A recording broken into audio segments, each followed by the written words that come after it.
when I was doing my research, it took me time to be able to unearth some of the hidden things associated with the slave trade. For example, I identified one of the houses south of the Richter Ford, as I already alluded. It's called the New Okante Shikachewe, which was a house bought from Henry Richter before he died. And the house was built by a Dane called Jan Jacobsen, who, when he died, the house was then auctioned, and another Dane bought it. Now, there's all the evidence seen there that it was a slave house. But people didn't know about this, because they didn't talk about this. When I was doing my research, and I told people that I was trying to look for houses which the Danes built, somebody held my hand and took me to this place, not because the person knew that it was a slave house, but because of the underground water system which was found in the house, which people thought it was a fetish. It was when I went to the building and then I realized that it was something similar to what is found in the castle, Christiansborg Castle, as well as what is found in Richter Ford, that I realized that, yes, indeed, it was a slave house. Because there's even a space which was meant to hold the slaves or the enslaved people while they're waiting to be taken out, to the sea. Now, so the information is there, but people don't want to talk about it. As I said, there's a phenomenon of achimota. You don't talk about it. You sweep it under the carpet. And sometimes when you use it as a reference, I mean, you use the word nyong, to describe a person, it will become a very big issue, which can go to the traditional court, to be tried. You can take the person to the chief's house that you have addressed him or her as a nyong, as a slave. So my point here is that, yes, people are aware, but it's not a public thing to talk about. It's become something like an anathema. You don't talk about this. Now, there is a space in Osu which is very interesting, when you look at its name with respect to the transatlantic slave trade. Not far from the Richter Ford on the northwest, there's a space which is known as Osu Amuzain Acho. Osu Amuzain Acho. Now, if you don't know the history, you have never been associated, you will not be able to associate this name with the transatlantic slave trade because of the way in which it's been described. And as I said, because of the nature of the trade, nobody wants to talk about it. It's been swept under the carpet. Now, but the Osu Amuzain Acho is an indication of how the Osu community reacted to the evil nature of the transatlantic slave trade. Now, the Cho, in that phrase, Amuzain Acho, is referring to a tree. And the tree is described as the tree of the orphans. Now, why this tree and why orphans? The tree was standing for the number of trees which were in the local slave market, around which the enslaved people, when they were brought from inland by their Kwamus or by their Chems or by the Ashantis, were tied while the slave trading negotiations were going on. So this space, which had been marked Osu Amuzain Acho, was a slave market. But the name is not mentioned, that it's a slave market. Now, the tree stood, as I said, at the place where the enslaved people were brought and they were chained whilst they waited for the transaction to be completed. For the Danes, for example, to move them into the fort into the castle, or Henry Richter to move the enslaved people into his fort. Now, then the word Awusan becomes very interesting, because that was how the Osu community perceived the enslaved people who were brought in.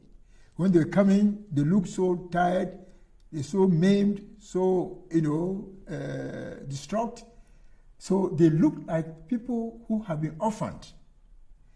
And the word Ewusa was borrowed from the Akan language by the Osu people to give this description, to the enslaved people. And I'm told that, the word Ewusa in Akan goes beyond the description of an orphan.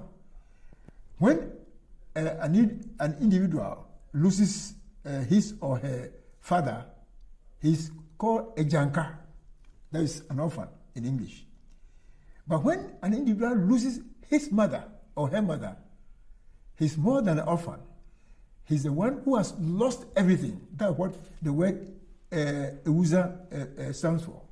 So the Osu community, in their response to what the evil nature of the slave trade, the transatlantic slave trade, used this phrase, Awusan, and to describe the market, the space which the transactions took place, as Awusan Acho. Now, this is just to emphasize the fact that in as much as the community was not prepared to talk about the slave trading and the slavery and the enslavement, they were very much aware of it. The way in which they gave expression to this market, or this slave market, which has become one of the heritage sites. Unfortunately, it's now being eroded. And the last, worst thing which happened to it was that the name has changed. The name which used to be Awusan has now been, the street which borders the space which is called Awusan Street has now been changed to New Owusu Street. Well, with that, this historical significance appears to, be eroded in the Osu community. It's very interesting, the attitude, the community attitude to the whole transatlantic slave trade. The slavery, the enslavement, and all that. Different unexpected attitude is observed in Osu. For example,